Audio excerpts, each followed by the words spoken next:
I would say all my life. That's a very important statement. I always try to stay as free as possible because there's careers engaged, because you have to have some kind of agenda. And I think it's the most difficult thing to preserve. What do you feel when you feel free? But it's the most ecstatic feeling ever. It's a fantastic sensation. It's also very scary because you're gonna escape from, like any kind of scheme or references. The way I can translate it in the practice of an artist is to experiment, and experiments are, something that is, like it's not common anymore because it became a market. I mean, I'm talking about the art world specifically, but a lot of things became like that. So it's a very rigid market that has expectation, that, has a certain pace, that is expecting from you to do certain things. So experimentation is very difficult, and it's a war almost. Do you think about market when you're at work? All what is important to me is to just achieve good work. So I try to isolate myself from that and from that thought. But at some point, when you expose your work and yourself to the world, that's the whole grid that you're gonna enter, and that can break your desire for experiments. And then it's the end of good work to me. I mean, I love to develop a project and a craft and then eventually completely go for something else. Each individual is a whole landscape. And so I think experimenting is it's absolutely crucial. It's the fundamental of like what is creating. How would you describe your personal landscape? It has so many veins. I would say it's a big branch with tons of different little branches. It's a very, very developed.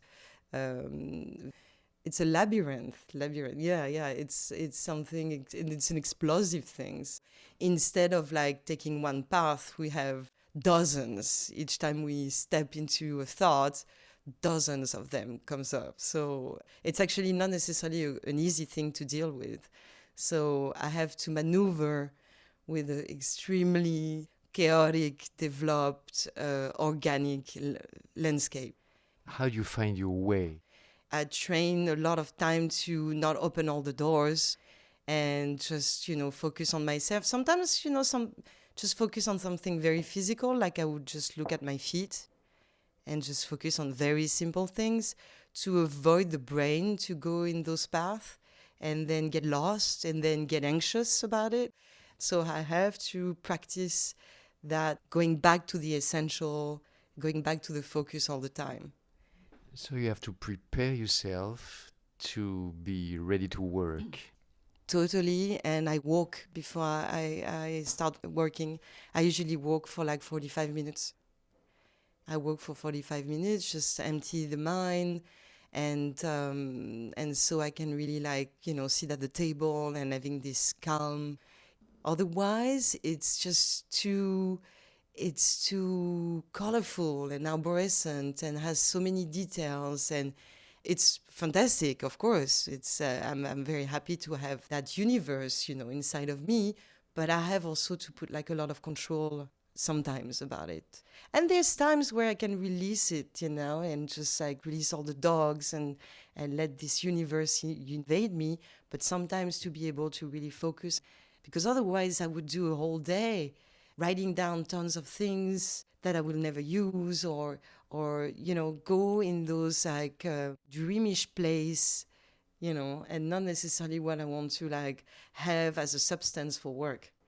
It can be very painful also because you feel that you're getting lost, in all those like veins and corridors, and that you're not really in yourself.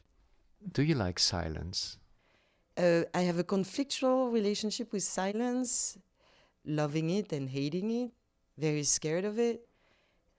I think silence is really about meeting yourself. So that's why it can be very scary. It's really about hanging out with yourself. And I think it's a very good question because it's really the work of a whole life. And recently, yes, I do like it more and more because I do like meeting myself more and more. It's not an easy thing. It's not a gift. Like being well with yourself. It's a real work. It's really about how you welcome yourself, how you make peace with yourself also, and it's oh my God, it's a big subject. Yeah, it's a very very strong search, the one of one's life, really. I wake up with that in my mind every day, every day, every day. If I go further to talk about myself, I'm very loyal to that, and anytime I'm outside of it, it creates a stress. So yes, I'm really thinking about it all the time. Wait. It's my guideline. Right. How would you describe your studio? Um, We are not in your studio right now. no. So you have to imagine it. Yeah.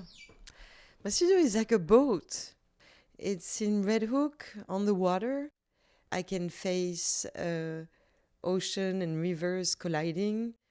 The Statue of Liberty. It's in a very historic place because it used to be the harbor of New York and an armory. The walls are thick. Yeah, it's a very protective place, and at the same time, it's a place that is an unbelievable invitation to travel every day. It helped me a lot to structure the work. It's extremely silent and quiet. There's not many artists in the building. So it's a wonderful solitude. It's not isolation, it's solitude. What's the difference? Solitude has something full and fulfilling and warm. Solitude is not being isolated. Solitude is just like the crucial component of work. It's a very joyful notion to me. Isolation is not the same. It translates for me anxiety and disconnection. There's actually a wonderful poem of Bukowski that is called, I think it's called The Genius of the Crowd. It talks basically about people fearing solitude and not understanding the artist's desire of solitude and just wanted to kill it. And solitude is a very happy place to me. So the studio totally incarnate that to me. Would you say that you would work differently in another studio, in another place? I actually noticed that I work differently, without talking about studios, when I'm in Europe and when I'm in the United States. It's very different. Because I noticed, for example, that when I develop work in France, eventually, that's me, that's personal. I'm not saying it's a general example, but I will personally have tendency to be more conformist than when I develop work in New York. What do you mean? I think the context has a strong impact on what you puts a little stress on what you're allowed to do and what you're not. Even though you try to be free, you try to experiment, you try to be away from these thoughts. I think the work that I developed in Paris, I usually try to not finish it there. When I produce in New York, I feel that the possibilities are much wider, and those two contexts, I really feel like I produce very differently. So yes, any space, vast space, country or studio definitely has an impact, of course. And sometimes it can be like actually overwhelming. Yeah, it happened to me to hate it actually sometimes. I have to escape from it for a few days. Where do you go?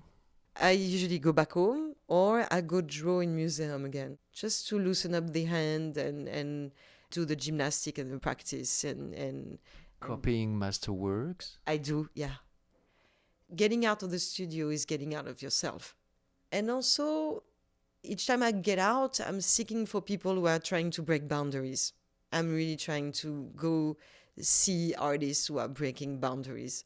And that is the thing that makes me the happiest person ever. When I see any kind of artist who's breaking the boundaries, I think that's like what I'm seeking for all the time. What kind of experience do you want to offer to the viewers? What I'm really trying to really focus on for the past month is and weeks is to be disturbed, to feel I never seen something like that, or that's what I try to surprise myself first, and then eventually hopefully it will works with the viewers. But it really comes down to like surprising myself first, how is that made, or that's a vision I never explored before, or that would be for me the sign of quality, I don't really think about the viewers when I'm making. I realize that when I think about the viewers, I usually fail. I compromise myself, I compromise the work, I negotiate it, and it fails. And it happened to me many times. And so I try to not be pleasant. I'm really just trying to shaken up my beliefs. Do you need to give a name to your works? If I didn't have to, I would never give a name, ever. But it's a very interesting question because, I would, if I didn't have to be able to sell the work, to be able to show it, I would never, ever give a name to the work. It makes no sense. I'm actually ashamed when I'm looking for a title. Tell me why there's no sense to put a name on a work. Oh, you're taking me to a deep place again. It comes down to the fact that I really approach art as something I didn't choose. I don't want to sound megalomaniac saying that. It chose me. I didn't have the choice. It's not a career thing. Yeah, I can live out of it, but it's a pulsion. It has something very holy, yes. It's really a shamanic thing. It's in the spiritual world for me. The impulsion, what I mean by that is the impulsion is a very strong, abstract, non-material thing, of letting myself being invaded by a sensation, by an emotion. Prehistoric humans getting in the cave, printing their hand on the rock at the entrance of the cave before going deep down in it and drawing masterpieces. They were touching that rock, probably. The best hypothesis is that they were getting in touch with the spiritual forces. And that's how I feel when I make art. It's crazy, I know. And it's actually a really real problem sometimes to make it, domesticated. And I've been working with many galleries, etc. And I'm difficult to tame because, and a lot of collectors would say, "Oh, but you did that for like 4 years, and now you're doing that." And I'm like, "Yeah, of course, because I'm sorry, but I don't have a career agenda in my mind when I do that. I feel something I'm very lucky. I feel something very, very strong of that kind, very, very strong. It makes me high. It's better than weed or anything. It makes me real high. And that's why I have this approach and that pattern with art. It's not necessarily easy for people who are more institutionalized to understand that, but that's how I feel. That's why I don't want any names. It's just the image stands for as it is. But that's the institutional part of it that, if I could avoid it, I would avoid it, no problem. Yeah. Is it a problem or not? No, it's not a problem. But your question was very good because you really, sometimes it's about words are so important. And to realize that action would not be necessary to me leads me to how I approach art in general. Ideally, What do you expect from an interview about your work? Oh, probably to go in unexplored places like we just did. That's very interesting because I know that I'm gonna get out of that interview with you and think about all those zones that you highlighted and that I explored thanks to you. Really, like that's gonna be like very interesting actually to, leave that moment and having more precision about my practice and my way of looking at it. I'm going to leave the space, keep the microphone, and please add whatever you want to the interview. Here. Mm, no, I don't think I can talk now that you're not around. It feels, it feels like a solitude that would just uh, slowly fall down into isolation. And that would be like way too difficult now that you're not around. Actually, I think that the fact that you left makes it all like, I mean, just that moment just collapse. It's no, I'm entering a nonsense zone right now.